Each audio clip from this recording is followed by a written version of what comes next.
Okay, hey everyone, it's Mike Valtos from Orderflows.com here.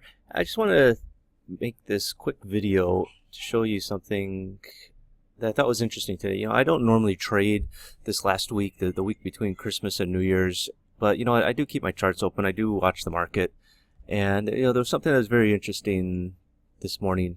We rallied up to the highs, then we sold off to the lows, made new lows a couple times, bounced up. But what I want to talk about today is these extreme points of control, the point of control right at the top of a bar.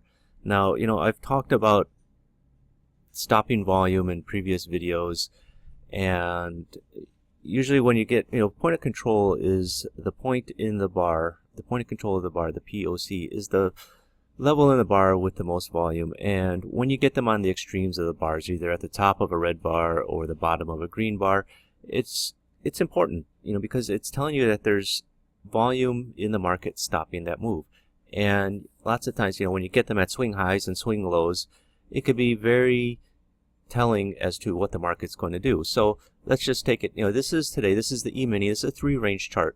Now, I keep 3-range charts open, I keep 10-range charts, I keep different charts open, depending on how the day is progressing. If it's a fast moving day, I'll look at a 10-range chart. If it's a slow moving day, I'll tend to go to a smaller range chart. And honestly, this is the time where I expect the market to be pretty quiet.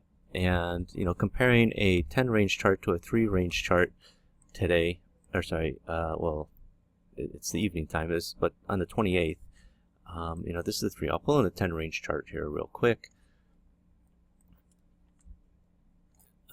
Where are we here? So, coming into the morning, 8 o'clock. This had been your range. So this is why I'm looking at a 3-range chart at this time. It's not until you start coming into the U.S. I mean, Europe is quiet during this time. Everybody takes off the time in Europe. Even my programmer, he's out in the woods, hiking with his family. And a lot of the European markets are closed. So, I was expecting the market to be a bit quiet, and it was in the morning until things kicked off in the U.S.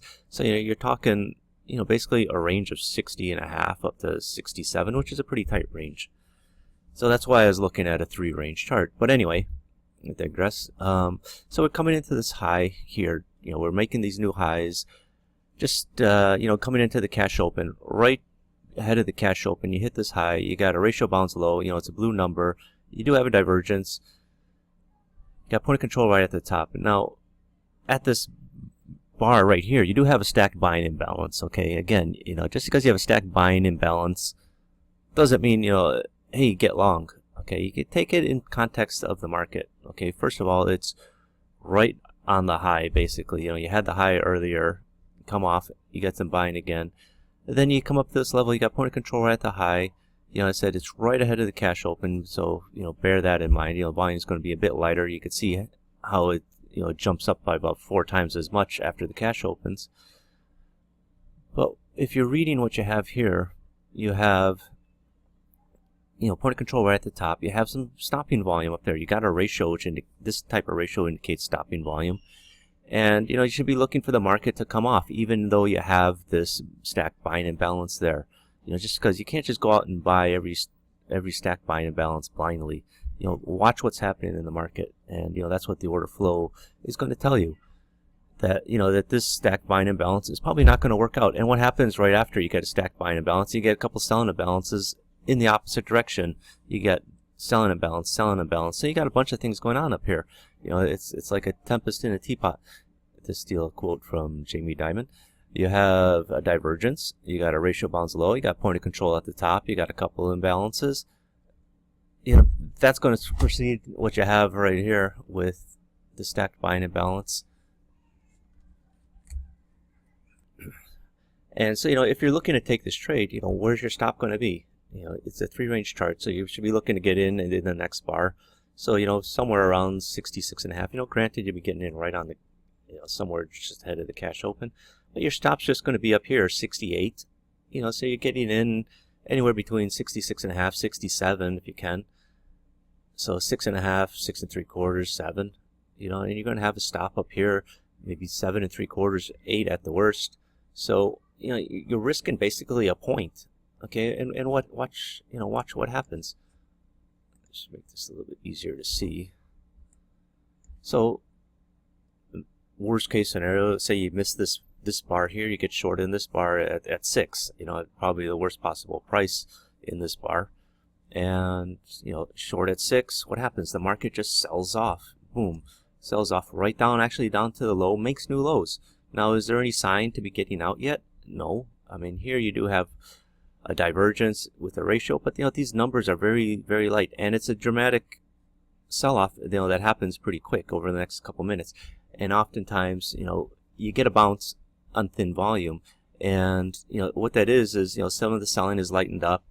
The buying is not necessarily that strong yet, but there is some buying. So I'm not necessarily convinced that it's the time to get out yet. Okay, and you see the market just continue to go lower. More selling here. This is a 3-range chart, so you got imbalance, imbalance, imbalance, imbalance. You got 4 imbalances over 2 bars. It's just split up by this 1 bar.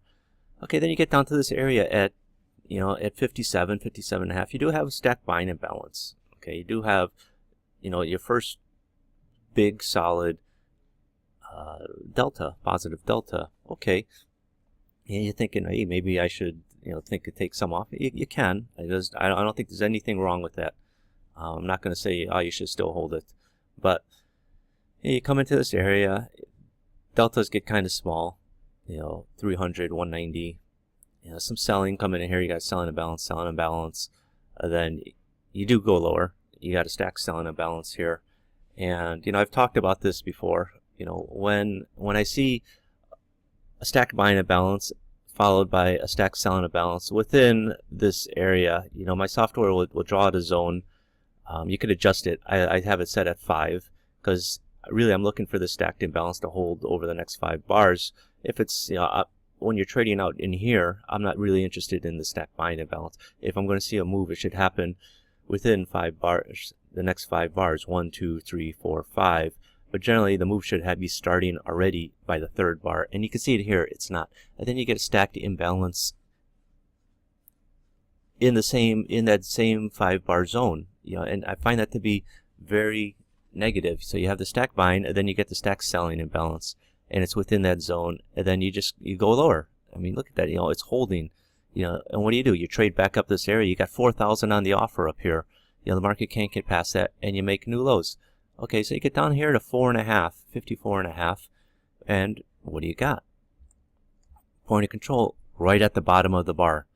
It's indicating some stopping volume. You have a ratio bounds low, and what happens? The market works its way up. But this is the first area that it's really stopped and got some sort of rally. Here, it stopped here, and what kind of rally did you get? A point? Not even. Here at least you're getting 2 points of thereabouts. But it mostly goes sideways. So for now, it looks like the move lower has been stopped. And lo and behold, here you get another point of control at the top of this bar. Our ratio bounds low here, indicating again some stopping volume right here that the market can't get past this 57. And what happens? We just go sideways. You got a stack buying imbalance here. Didn't work out. Again, right after you get that, you get a bearish ratio here again, which is not positive for this buying imbalance. If you're seeing this buying imbalance, what you want to see is a buying ratio, not a selling ratio. So it's indicating prices are being rejected. Well, you already know prices are being rejected up here. This is just further confirmation that this is stacked buying imbalance. It's probably not going to work out. And you're just going sideways to a little bit lower. But really by this is at 9:32. If you're still in this trade, if you're short here, and you're holding it until after 10 o'clock. I mean, that's kind of ridiculous. I mean, you're trading on a short-term chart, a 3-range chart, and if it's just going sideways, around your break even for 30 minutes, it's probably not going to be a good trade.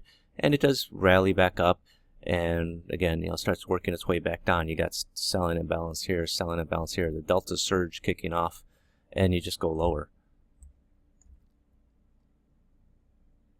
I think where was our low? We're going lower. I don't want to give you an exact replay of the entire day, but there was something else I wanted to discuss. Was it again? So here at 44, again, point of control right at the bottom. You know, a ratio bounds low, indicating some, you know, some stopping volume. You see the delta change, you know, negative, negative, negative, positive, positive, positive. That's a nice move, and you get a nice bounce up there. So, you know, really what I wanted to talk about is, you know, watch for these points of controls at the extremes of the bar, at the bottom of a green bar or at the top of a red bar, as it often indicates, you know, some stopping volume in the market that, you know, either support if it's on the bottom of a green bar, or resistance if it's, you know, if it's at the top of a red bar. You know, as a trader, that's what you want to be looking for. You want to be looking for these, you know, these market generated support and resistance levels. So, you know, thanks for watching this video. You know, subscribe to our YouTube channel. You know, I try to put videos out. I've been a bit behind. I've been a bit sick for the last couple of weeks, but I'm getting better. And, you know, so hopefully I'll be able to get some more videos out. I said, you know, this is not a time of the year that I'm trading. You know, I don't expect to trade, but, you know, I do follow the markets. I keep my machines on, and you know, anything that's worth pointing out, I'll point out to you. So, you know, really the whole lesson of today's video was, you know, points of controls at the bottom of green bars or at the top of red bars. And, you know, if you get my software, I do have something that will indicate it to you. But you know what, if you're using any other software, Gomi Ladder, Noft, whatever, that has a footprint chart, you should be able to see it. But I know if you're watching multiple markets, sometimes it's hard to keep track of everything. Yeah, I don't know how many different markets each of you watch, but I know I probably watch about 20 and different time frames for some. I say 20 at once, but you know, it's like Bunds, DAX, Euro stocks in the early morning. Then during U.S. hours, it's, you know, E-minis, mini Dow, crude oil. It's different things at different times of the day, so it's not like I'm staring at 20 different markets at once, and I do have multiple monitors. So anyway, you know, hopefully you got something of value out of this video. And to learn more, go to my website, orderflows.com, and thanks, and I hope to hear from you. Bye bye.